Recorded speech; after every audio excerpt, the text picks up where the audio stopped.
1959లో వటవృక్ష మూలంలో యంత్ర ప్రతిష్ఠ చేసి సాధకులకు స్వామి అనుగ్రహించిన తపోవన విశేషాలపై సాధకానుగ్రహ వటవృక్షం కార్యక్రమం.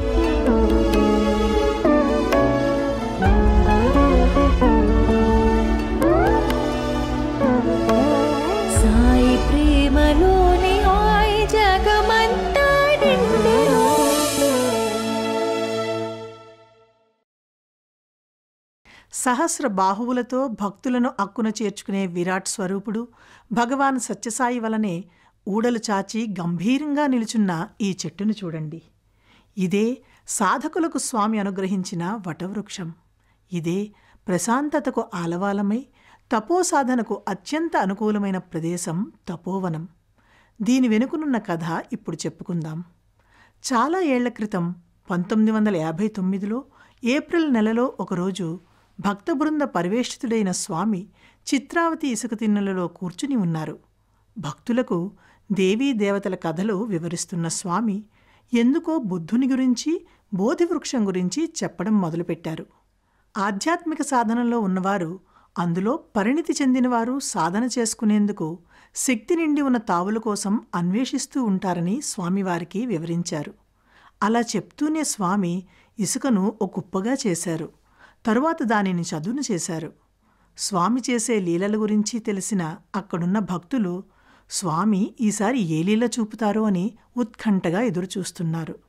లడ్డూలు, నెయ్యి కారే వేడివేడి మైసూర్పాకులు లేదా రాముడు, కృష్ణుడు వంటి దేవతామూర్తుల మనోహరమైన విగ్రహాలను స్వామి ఇసుకలోంచి బయటకు తీయడం వారికి అనుభవమే.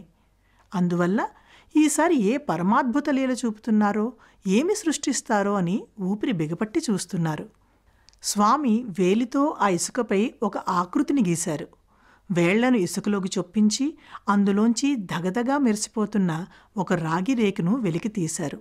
ఆ రేకు సుమారు 15 అంగుళాల పొడవు, 10 అంగుళాల వెడల్పుతో దీర్ఘచతురస్రాకారంలో ఉంది. దానిమీద ఏవో అంతుపట్టని నిగూఢమైన రేఖలు, బీజాక్షరాలు చెక్కి ఉన్నాయి. ఆ లిపి ఏమిటో ఎవరికీ అర్థం కాలేదు. 4-5 భాషలు తెలిసిన కొందరు కొన్ని అక్షరాలను గుర్తుపట్టగలిగారు. అంతవరకే. ఏమిటిది? మానవ మాతృలకు అర్థం కాని ఈ అద్భుత సృష్టి ఏమిటి అని భక్తులు తమలో తాము చర్చించుకుంటున్నారు. ఏమీ అర్థం కాక మల్లగుల్లాలు పడుతున్న భక్తులకు స్వామి అదొక యంత్రమని చెప్పారు. అటువంటి మంత్రపూతమైన యంత్రాలను తపోసాధనలో భక్తుల కోసం వృక్షాల కింద నిక్షిప్తం చేస్తారని కూడా చెప్పారు. అది ఆ వృక్షాల కింద కూర్చుని సాధన చేసేవారి చిత్తవృత్తులను ఉపశమింపచేసి ఏకాగ్ర చిత్తంతో ధ్యానం చేసుకునేందుకు తోడ్పడుతుంది. చిత్రావతి నది ఇసుక తిన్నెల్లోంచి వెలికితీసిన ఆ పవిత్ర యంత్రాన్ని తాము ప్రశాంతి నిలయంలో తపోవనంలో ప్రతిష్ఠించబోతున్నట్లు స్వామి ప్రకటించారు. 2 నెలల అనంతరం జూన్ నెల 29వ తేదీ నాడు ఇదిగో సరిగా ఈ చోటనే ఇక్కడ ఉన్న మర్రి చెట్టు మొదట్లో స్వామి మార్మికమైన ఆ యంత్రాన్ని ప్రతిష్ఠించారు. తదనంతరం స్వామి చేసిన గంభీరమైన ప్రకటన అక్కడున్నవారిని ఆశ్చర్యచకితులను చేసింది, ఆనందంలో ముంచెత్తింది. ఎందుకంటే ఆ యంత్రంలో నిబిడీకృతమైన శక్తి భవిష్యత్తులో ఎందరో యోగులను, ఆధ్యాత్మిక సాధనలో ఒక స్థాయికి చేరుకున్న వారిని ప్రశాంతి నిలయానికి ఆకర్షిస్తుందని స్వామి చెప్పారు. అంతేకాదు, ఇక్కడున్న నిగూఢ శక్తి ప్రపంచం నలుమూలల నుండి శ్రద్ధాళువులైన సాధకులను ఇక్కడకు లాక్కొచ్చి ప్రశాంతి నిలయంలో లభ్యమయ్యే ప్రశాంతతను అనుభవించేలా చేస్తుంది.